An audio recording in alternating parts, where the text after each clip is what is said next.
Attendance same company dashboard, attendance dashboard और attrition dashboard. तो इन सब में तो कुछ भी नहीं करना है आपको, बस देखने के लिए है कि आपको हर चीज़ का आइडिया है।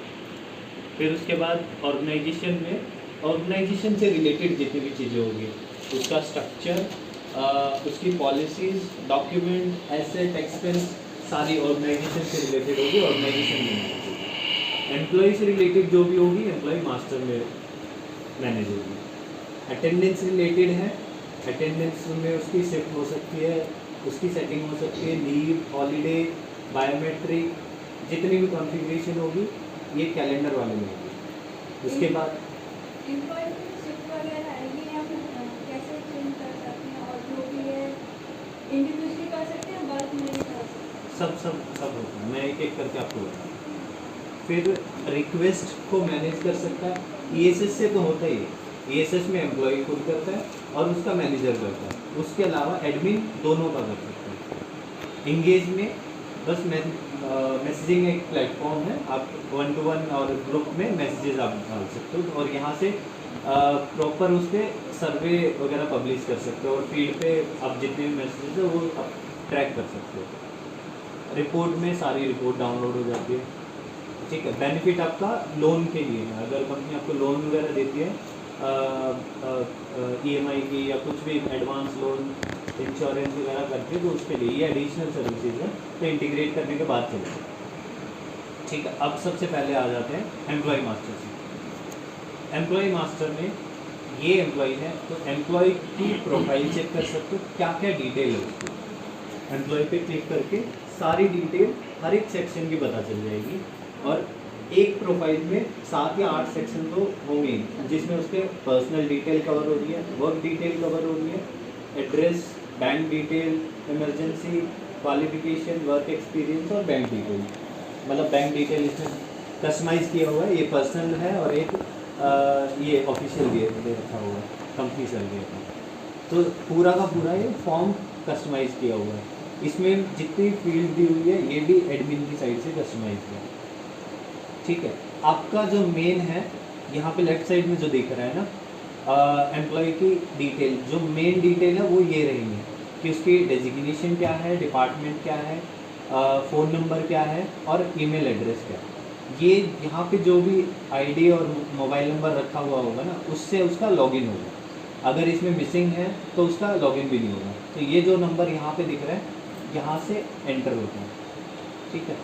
ये हो गया आपको चेक करने के लिए, ठीक है। अगर इसमें कुछ भी चेंज करना है तो यहाँ से जाके एडिट हो जाता है, एडिट इन्फॉर्मेशन जो आपको फ्रंट एंड पे दिख रहा था वही सारी चीज़ फॉर्म में जाके एडिट हो जाएगी, हर एक चीज़। किसी का शिफ्ट चेंज करना है, शिफ्ट सारी की सारी दिख रही है, ये सारी की सारी हमने ऑर्गेनाइजेशन की सेटिंग में कर रखी है। ऑर्गेनाइजेशन का जो मैंने बताया था एम्प्लॉय से पहले वाला उसमें बनता है, सारी शिफ्ट बनी हुई होगी, सारे लीव रूल बने हुए होंगे, सारे डिपार्टमेंट बने हुए होंगे। अगर शिफ्ट अगर और बनानी हो तो सब डिपार्टमेंट वो ऑर्गेनाइजेशन की सेटिंग है। ये भी एम्प्लॉय मास्टर में एम्प्लॉय से रिलेटेड, एम्प्लॉय किस शिफ्ट में काम करता है, किस लीव का उसका काम है, क्या डिपार्टमेंट है उसका, वो सारी उसके साथ अलाइन करने के लिए एम्प्लॉय मास्टर का यूज होगा। सब चीज़ें बनानी है ऑर्गेनाइजेशन वाले का यूज होगा। ऐड करना हो सकता हाँ, है सब ऑर्गेनाइजेशन। अब इसमें प्रोफाइल के अलावा और भी चीज़ें हैं, टाइमलाइन है कि लास्ट में उसकी प्रोफाइल पे क्या क्या चेंज हुए हैं, कब कब हुए हैं।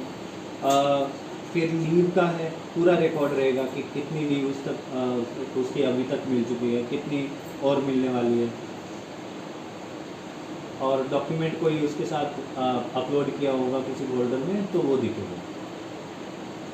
फिर यहीं पर एडिट करने के अलावा और भी चीज़ें हैं, सस्पेंड कर सकते हैं अकाउंट, ट्रांसफ़र कर सकते हैं, सेपरेट कर सकते हैं, डिलीट कर सकते हैं। सस्पेंड किस कंडीशन में करते हैं? सस्पेंड करेंगे, टेम्परेरी किसी को सस्पेंड करना है, मतलब कि वो अकाउंट यूज़ ना कर पाए, या फिर अगर कंपनी में मतलब उसको अलाउ नहीं किया होगा कि अब हाँ अटेंडेंस लगाने के लिए, या फिर कोई भी कुछ भी हो सकता है। मेन रीज़न ये होता है कि उसको कंपनी में पेरोल या पेमेंट नहीं देना उतने दिन के लिए जितना उसका सस्पेंशन डिफाइन किया हुआ है। तो वो कोई एक टाइम फ्रेम हो सकता है, कभी से स्टार्ट होगा और कभी तक एंड होगा। उसको रिस्ट्रिक्ट कर सकते हैं, ये भी सेटिंग है कि उसको लॉगिन करने देना है, नहीं देना है, और अटैचमेंट देना है। प्रोसीड करते ही ये उतने टाइम के लिए सस्पेंड हो जाएगा और फिर बाद में अपने आप एक्टिवेट भी हो जाएगा। हाँ हाँ, सस्पेंशन लेटर कुछ भी तो एक प्रूफ आप दोगे ना उसको सस्पेंड करने के टाइम पे। हाँ, फिर उसके बाद ट्रांसफ़र कर सकते हैं।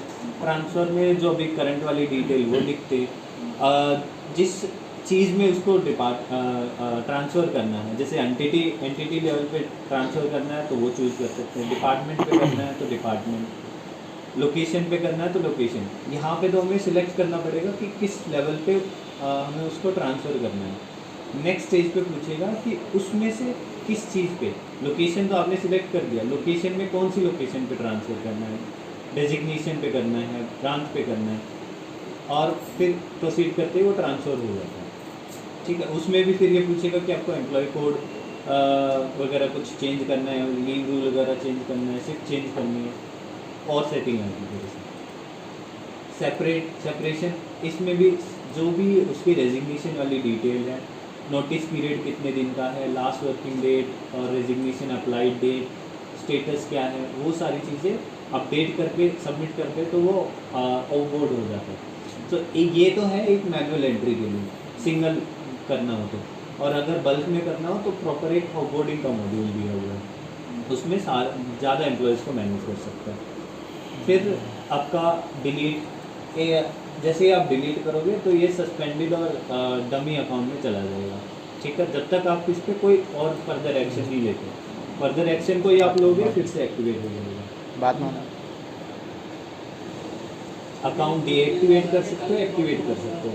इस पर क्लिक करते डीएक्टिवेट हो जाएगा, इस पर फिर से एक्टिवेट पे क्लिक करते उसकी क्रेडेंशियल, उसकी ईमेल आईडी या मोबाइल नंबर पे चली जाएगी। रोस्टर उसको अलाइन करना है फिर एक्टिवेट करना पड़ेगा, फिर उसके बाद रोस्टर बना सकते हैं। ठीक है, एक चीज़ आपको याद रखनी पड़ेगी, जो पासवर्ड जाएगा सबसे पहले प्रेफरेंस होगी आपकी ईमेल आईडी की।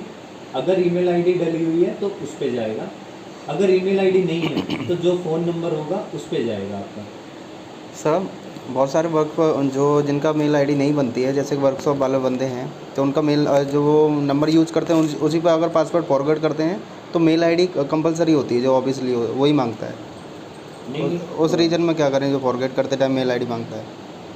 फॉरवर्ड करने के टाइम पे तो आपको यहाँ से एक्टिवेट कराना पड़ेगा ना, फिर से वो प्रोसेस वही करना पड़ेगा, अपना मैनुअली पासवर्ड नहीं बना पाएगा वो। जो जनरेट नहीं, वो तो ईमेल पे जाता जो है। जनरेट होगा वही रखेगा। हाँ, वो जाता है ईमेल पे। तो अगर हाँ, ईमेल अगर नहीं है तो फिर एडमिन को ही एक्टिवेट करना पड़ेगा। तो मतलब हम अपनी आईडी डाल के उसका पासवर्ड जनरेट कर सकते हैं? नहीं, वो तो आप वो भी कर सकते हो, पर वो नहीं करना चाहिए। नहीं होगा नहीं। ईमेल आईडी है ही नहीं तो आप उसको रखो ही मत, आप डायरेक्ट एक्शन पे जाओ और एक्टिवेट करो। एक्टिवेट करके क्रेडेंशियल नया वाला चला जाएगा। एम्प्लॉय सेल्फ अगर सेल्फ प्रोसेस करना चाहे तो फॉरगेट पासवर्ड करके तो उसके पास जाएगा आईडी पासवर्ड? नहीं, वो नहीं जाएगा। अगर उसके पास पहले से ओपन कर रखा है ESS तो वहाँ से अपडेट कर सकता है। प्रोफाइल में जाके ऑप्शन आता है कि अपडेट करना है नहीं। जो फर्स्ट टाइम जब यहाँ से एक्टिवेट वो करेंगे अकाउंट, फर्स्ट टाइम उनको उसी से ही लॉगिन करना है, उसके बाद में they can make the changes, password भी जो भी करना है।